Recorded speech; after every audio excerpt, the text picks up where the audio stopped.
ಓಂ ಶ್ರೀ ಗುರುಭ್ಯೋ ನಮಃ ಹರಿ ಓಂ.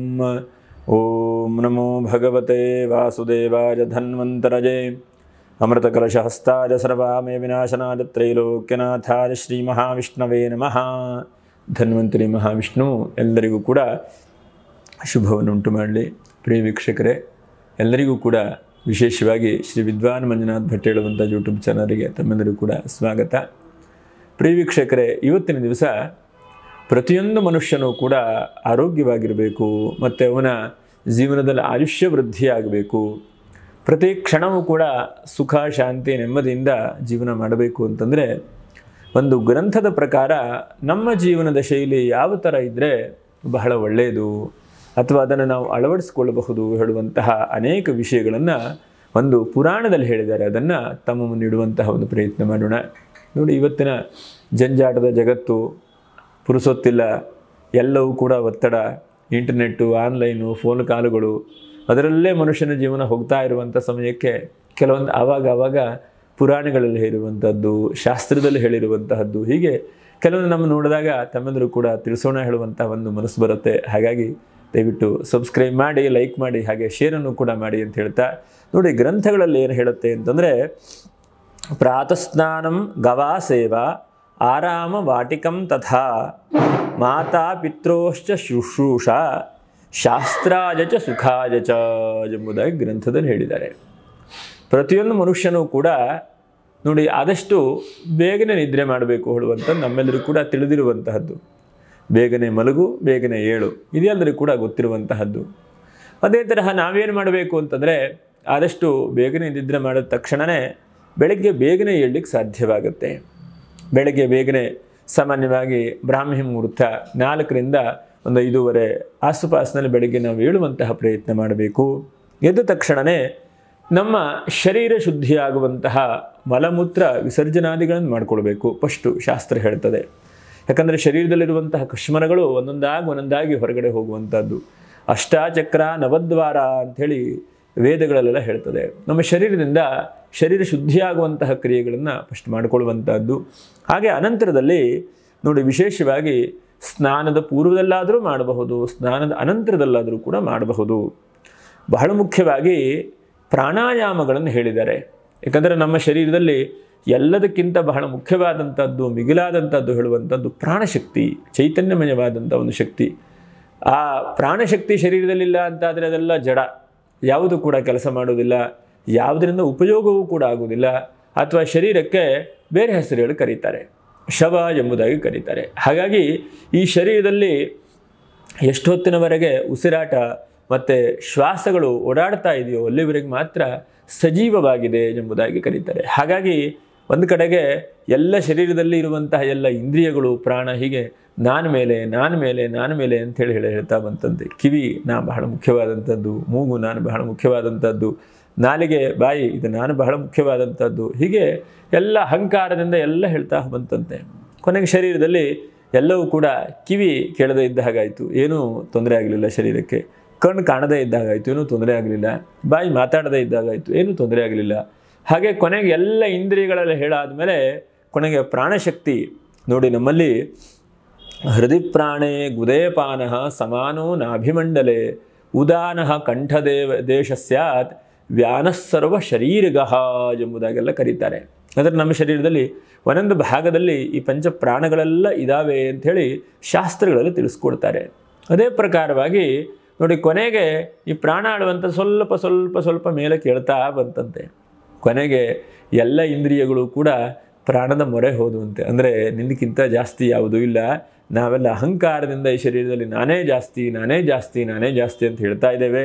ಹಾಗಾಗಿ ಆತ್ಮಶಕ್ತಿ, ಚೈತನ್ಯಮಯವಾದಂಥ ಒಂದು ಶಕ್ತಿ, ಪ್ರಾಣಶಕ್ತಿ ಅಂತ ಹೇಳಿ ನಾವು ಯಾವುದನ್ನು ಕರಿತೇವೆಯೋ ಚೈತನ್ಯಮಯವಾದಂಥ ಒಂದು ಶಕ್ತಿ, ಆ ಪರಮಾತ್ಮನ ಸ್ವರೂಪವಾದಂಥ ಒಂದು ಶಕ್ತಿ, ಅದು ಬಹಳ ಮುಖ್ಯವಾದಂಥದ್ದು.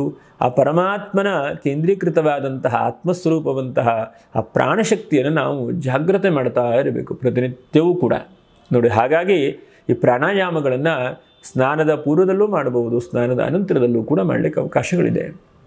ಈ ಪ್ರಾಣಾಯಾಮ ಮಾಡೋದ್ರಿಂದ ಏನಾಗುತ್ತಪ್ಪ ನೋಡಿ, ನಮ್ಮಲ್ಲಿ ಬಹಳ ಮುಖ್ಯವಾಗಿ ಪ್ರಾಣಾಯಾಮಗಳನ್ನು ಬೇರೆ ಬೇರೆ ಕ್ರಮದಲ್ಲಿ ಹೇಳ್ತಾರೆ. ಯೋಗಶಾಸ್ತ್ರದಲ್ಲಿ, ಪತಂಜಲಿಯ ಯೋಗಶಾಸ್ತ್ರದಲ್ಲಿ ಅನೇಕ ರೀತಿಯಲ್ಲಿ ಹೇಳ್ತಾರೆ.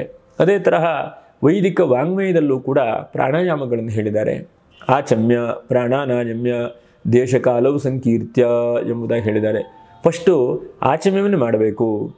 ಆಚಮ್ಯ ಮಾಡಿದ ತಕ್ಷಣವೇ ಏನಾಗುತ್ತೆ, ನಮ್ಮ ಶರೀರದಲ್ಲಿ ಆ ಮಂತ್ರಗಳನ್ನು ಹೇಳಿದಂತಹ ನೀರನ್ನು ಕುಡಿಯುವ ಮಾತ್ರದಿಂದ ಶರೀರ ಶುದ್ಧಿಯಾಗುತ್ತೆ. ಅನಂತರ ನಾಡಿ ಸಂಧಾನ ಅಂತ ಕರೀತಾರೆ. ನಮ್ಮಲ್ಲಿರುವಂತಹ ಎಲ್ಲ ನಾಡಿಗಳು ಕೂಡ ಜಾಗೃತೆಯಾಗಬೇಕು ಅಂತಂದರೆ ಮಂತ್ರಪೂರ್ವಕವಾಗಿ, ಮಂತ್ರದ ಮುಖಾಂತರವಾಗಿ ಪೂರಕ, ಕುಂಭಕ, ರೇಚಕ ಎಂಬುದಾಗಿ ಹೇಳ್ತಾರೆ. ಪೂರಕ ಎಡಗಡೆ ಮೂಗಿಂದ ಗಾಳಿಯನ್ನು ತೆಗೆದುಕೊಂಡು ಮಧ್ಯದಲ್ಲಿ ಕುಂಭಕ ಇಡಬೇಕು, ಆ ಉಸಿರನ್ನು ಇಟ್ಕೊಳ್ಬೇಕು. ಅನಂತರದಲ್ಲಿ ಬಲಗಡೆ ಮೂಗಿಂದ ನಾವು ಆ ಉಸಿರನ್ನು ಬಿಡಬೇಕು. ಹೀಗೆ ಮಾಡಿದ್ರೆ ಈ ತರಹ ನಾವು 24 ಸೆಕೆಂಡ್ ಒಳಗಡೆ ಆ ಮಂತ್ರಗಳನ್ನೆಲ್ಲ ಹೇಳ್ತಾ ಮಾಡ್ತಾ ಮಾಡ್ತಾ ಮಾಡ್ತಾ ಬರಬೇಕು. ಹಾಗೆ ಮಾಡಿದಾಗ ಅನೇಕ ಪ್ರಾಣಾಯಾಮ ಪ್ರಕ್ರಿಯೆಗಳಿದ್ದಾವೆ. ಆ ಪ್ರಾಣಾಯಾಮ ಪ್ರಕ್ರಿಯೆಯಿಂದ ಏನಪ್ಪ ನಮಗೆ ಅನುಕೂಲ ಆಗುತ್ತೆ ಅಂತಂದರೆ, ಬೆಳಗ್ಗಿನ ಸಮಯದಲ್ಲಿ ಅತ್ಯಂತ ಶುದ್ಧವಾದಂತಹ ವಾತಾವರಣಗಳಿದ್ದು ಮತ್ತು ನಮಗೆ ಬೇಕಾದಂತಹ ಪೂರ್ಣವಾದಂಥ ಆಮ್ಲಜನಕಗಳು ಶರೀರದ ಒಳಗೆ ಪ್ರವೇಶ ಮಾಡುವಂಥ ಒಂದು ಶಕ್ತಿ ಇರುತ್ತೆ. ಮತ್ತು ಆ ಪ್ರಾಣಾಯಾಮ ಮಾಡುವ ಮಾತ್ರದಿಂದ ನಮ್ಮ ಶರೀರದಲ್ಲಿರುವಂಥ ಎಲ್ಲ ಕಶ್ಮಲಗಳು ಕೂಡ ಹೊರಗಡೆ ಹೋಗ್ತವೆ. ನೋಡಿ, ಇದು ಬಹಳ ಮುಖ್ಯವಾದಂಥದ್ದು. ಆ ಪ್ರಕೃತಿಯಲ್ಲಿ ಎಲ್ಲ ಶುದ್ಧ ಮಾಡುವಂಥ ಅಂಶಗಳಿದ್ದಾವೆ. ವನಸ್ಪತಿಗಳಿಂದ ಬರುವಂಥದ್ದು ಇರಬಹುದು, ಅಥವಾ ಅನೇಕ ಈ ಗಿಡ ಮರಗಳಿಂದ ಸೂಸುವಂತಹ ಗಾಳಿ, ವಾತಾವರಣಗಳು ಬಹಳ ಉತ್ತಮವಾದಂಥದ್ದು ಇರುತ್ತೆ, ತಂಪಾದಂಥದ್ದು. ಅದು ನಮ್ಮ ಶರೀರವನ್ನು ಒಳಗಡೆ ಹೋಗಿ ಎಲ್ಲ ಇಡೀ ಶರೀರವನ್ನು ಕೂಡ ಶುದ್ಧಿ ಮಾಡುತ್ತೆ.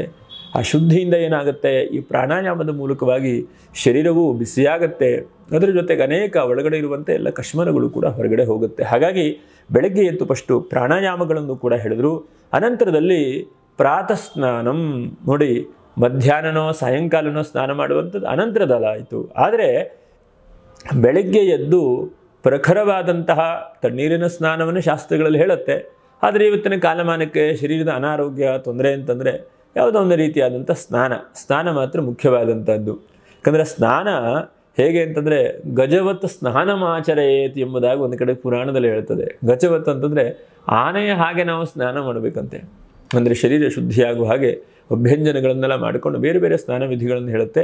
ಆದರೆ ಪ್ರತಿನಿತ್ಯವೂ ಕೂಡ ಪ್ರಾತಃ ಕಾಲದಲ್ಲಿ ಸ್ನಾನ ಹೇಳುವಂಥದ್ದು ಬಹಳ ಮುಖ್ಯವಾದಂಥದ್ದು. ನೋಡಿ, ನಮ್ಮ ಶರೀರ ತೊಳ್ಕೊಳ್ಳುವಂತಹದ್ದು, ಶುದ್ಧಿ ಮಾಡಿಕೊಳ್ಳುವಂಥದ್ದು ಬಹಳ ಮುಖ್ಯವಾದಂಥದ್ದು ಪ್ರಾಣಾಯಾಮ. ಅನಂತರದಲ್ಲಿ ಪ್ರಾತಃ ಸ್ನಾನಂ ಗವಾ ಸೇವಾ. ಇದಾದ ಮೇಲೆ ಏನು ಮಾಡಬೇಕಪ್ಪ, ಸ್ನಾನ ಮಾಡಿಕೊಡ್ರಿ. ನಿತ್ಯವಾದಂತಹ ದೇವರ ಪೂಜೆಯನ್ನು, ಪುನಸ್ಕಾರಗಳನ್ನು ಅಥವಾ ನಿಮ್ಮ ಅನುಷ್ಠಾನಗಳನ್ನು ಮಾಡಿಕೊಂಡ್ರಿ. ಹಾಗೆ ನಿಮಗೆ ಬೇಕಾದಂಥ ಆಹಾರಗಳನ್ನು ಸ್ವೀಕಾರ ಮಾಡಿಕೊಂಡ್ರಿ, ಏನೋ ಲಘುವಾದಂಥ ಉಪಹಾರಗಳನ್ನು ಸೇವನೆ ಮಾಡಿಕೊಂಡ್ರಿ. ಯಾಕಂದರೆ ಹಸಿವಾಗಿರಬೇಕು ಎಂಬುದಾಗಿ ಶಾಸ್ತ್ರಗಳಲ್ಲಿ ಹೇಳುವುದಿಲ್ಲ. ನಾವು ಏನು ಈ ಶರೀರಕ್ಕೆ ಪೋಷಣೆಗೆ ಏನೇನು ಬೇಕೋ ಅಂತಹ ಎಲ್ಲವನ್ನು ಕೂಡ ಶರೀರಕ್ಕೆ ಬೇಕಾದಂತಹ ಒಂದು ರೀತಿಯಲ್ಲಿ, ಜಾಸ್ತಿ ಆಗದೇ ಇರುವಂತಹ ಒಂದು ರೀತಿಯಲ್ಲಿ ಶುದ್ಧವಾದಂಥ ಆಹಾರಗಳನ್ನು ತಿನ್ನಬೇಕು ಎಂಬುದಾಗಿ ಹೇಳುತ್ತೆ. ಅನಂತರದಲ್ಲಿ ಗವಾ ಸೇವಾ, ಇದು ಬಹಳ ಮುಖ್ಯವಾಗಿ ಗಮನಿಸುವಂತಹದ್ದು. ನೋಡಿ, ಎಲ್ಲೆಲ್ಲಿ ಹಸುವಿನ ಉಸಿರಾಟದ ಶಕ್ತಿಗಳಿರುತ್ತೋ ಅಲ್ಲೆಲ್ಲ ಬಹಳ ಉತ್ತಮವಾದಂಥ ಒಂದು ಶಕ್ತಿಗಳಿರುತ್ತೆ. ಹಾಗಾಗಿ ನಾವು ಆ ಹಸುವಿನ ಸೇವೆ ಮಾಡಿದಾಗ ನಮಗಂತಹ ಅತ್ಯಂತ ಉತ್ತಮವಾದಂಥ ಶಕ್ತಿಗಳು ಕೂಡ ನಮ್ಮ ಶರೀರಕ್ಕೆ ಪಸರಿಸುತ್ತೆ. ಅನಂತರ ಶರೀರಕ್ಕೆ ಉತ್ತಮವಾದಂಥ ಒಂದು ಶಕ್ತಿಯನ್ನು ಕೂಡ ಕೊಡುತ್ತೆ. ಹಾಗಾಗಿ ಗೋ ಸೇವೆಯನ್ನು, ಗೋ ದರ್ಶನವನ್ನು ಮತ್ತು ಸಾಧ್ಯವಾದ ಮಟ್ಟಿಗೆ ಗೋವನ್ನು ನೋಡಿ ಕೈ ಮುಗಿಯುವಂತಹ ಒಂದು ಪ್ರಯತ್ನ ಆದರೂ ಕೂಡ ಬೆಳಗ್ಗೆ ಮಾಡಬೇಕು. ಹಾಗೆ ಅನಂತರದಲ್ಲಿ ಆರಾಮ ವಾಟಿಕಂ ತಥಾ.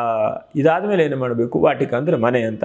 ಮನೆಯನ್ನು ಆರಾಮಾಗಿ ಎಲ್ಲ ಶುದ್ಧಿ ಮಾಡುವಂತಹ ಒಂದು ಕ್ರಿಯೆಗಳನ್ನು ಮಾಡುವಂಥದ್ದು, ಮನೆ ಬೇಕಾದಂತಹ ವಸ್ತುಗಳನ್ನು ತೆಗೆದುಕೊಂಡ್ಬರುವಂಥದ್ದು, ಮತ್ತು ಸಣ್ಣ ಪುಟ್ಟ ಕೆಲಸಾದಿಗಳನ್ನು ಕೂಡ ನಾವು ಮಾಡ್ತಾ ಬರಬೇಕು. ಅದರ ಜೊತೆಯಲ್ಲಿ ಮಾತಾ ಪಿತ್ರೋಶ್ಚ ಶುಶ್ರೂಷ. ಇದ್ರ ಜೊತೆಗೆ ಏನು ಮಾಡಬೇಕು, ನಮ್ಮ ಕರ್ತವ್ಯ ಏನು, ಮನುಷ್ಯನ ಕರ್ತವ್ಯ. ತಂದೆ ತಾಯಿಯಲ್ಲೇನೋ ಒಂದು ಕಡೆ ವೃದ್ಧಾಶ್ರಮದಲ್ಲಿ ಬಿಡುವಂತಹದ್ದಲ್ಲ. ನಮ್ಮ ಕರ್ತವ್ಯ, ನಿಜವಾದಂಥ ಕರ್ತವ್ಯ ಏನು, ಅವರನ್ನು ಯೋಗಕ್ಷೇಮಗಳನ್ನು ನೋಡ್ಕೊಳ್ಳುವಂತಹದ್ದು, ಅವರಿಗೆ ಏನು ಬೇಕು ಹೇಳುವಂಥದ್ದು ಕೊಡುವಂತಹದ್ದು. ನಮ್ಮ ಕೈಲಾದ ಮಟ್ಟಿಗೆ ತಂದೆ ತಾಯಿ ಹಿರಿಯರು ನಾವು ಯಾರ್ಯಾರನ್ನು ನೋಡ್ಕೊಳ್ಬೇಕೋ ನಮ್ಮ ಕೈಲಾದ ಮಟ್ಟಿಗೆ ಅಂಥವರನ್ನು ಆದಷ್ಟು ಪ್ರೀತಿಯಿಂದ ವಿಶ್ವಾಸದಿಂದ ನೋಡಿಕೊಂಡು ಇಷ್ಟು ಮಾಡಿದ್ರೆ ಶಾಸ್ತ್ರಾಜ ಸುಖಾಜ, ಶಾಸ್ತ್ರದ ನಿಯಮಗಳೂ ಕೂಡ ಆಗುತ್ತೆ. ಹಾಗೆ ಮನುಷ್ಯನ ಜೀವನವೂ ಕೂಡ ಸುಖಕರವಾಗಿ ಆಗುವ ಹಾಗೆ ಆಗುತ್ತೆ. ಹಾಗಾಗಿ ನಾವು ಇದಿಷ್ಟನ್ನು ಕೂಡ ಮಾಡ್ತಾ ಬಂದರೆ ಆ ದೈವಾನುಗ್ರಹವಾಗುತ್ತೆ. ಇದನ್ನು ಮಧ್ಯೆ ಸಮಯದಲ್ಲಿ ಏನೇನು ವೃತ್ತಿ ಇರುತ್ತೋ, ಏನೇನು ಜೀವನವನ್ನು ನಡೆಸ್ಕೊಂಡು ಹೋಗ್ಲಿಕ್ಕೆ ಬೇಕಾಗತ್ತೋ ಅದನ್ನು ಜೊತೆಗೆ ಸೇರಿಸ್ಕೊಂಡು ಮಾಡುವಂಥದ್ದು. ಯಾಕಂದರೆ ಕೇವಲ ವೃತ್ತಿ ಅಂತಂದರೆ ವೃತ್ತಿ ಕಡೆಯೇ ಸಂಪೂರ್ಣ ಹೋಗುವಂಥದ್ದಲ್ಲ, ಅಥವಾ ಏನೋ ಇನ್ನೊಂದು ನಾನು ಗೋಸೇವೆ ಮಾಡ್ತೇನೆ ಅಂತ ಸಂಪೂರ್ಣವಾದ ಗೋಸೇವೆನೇ ಮಾಡುವಂಥದ್ದಲ್ಲ. ಎಲ್ಲದಕ್ಕೂ ಕೂಡ ದಿವಸದ ಸಮಯಗಳನ್ನು ಈ ತರಹ ಮಾಡಬೇಕು ಎಂಬುದಾಗಿ ಅನೇಕ ಗ್ರಂಥಗಳಲ್ಲಿ ಹೇಳುತ್ತೆ. ಹಾಗಾಗಿ ಇಂತಹ ಅನೇಕ ವಿಷಯಗಳನ್ನೆಲ್ಲ ನಾವು ತಿಳ್ಕೊಳ್ಳೋಣ ಮುಂದಿನ ವಿಡಿಯೋದಲ್ಲಿ. ನಮಸ್ಕಾರ.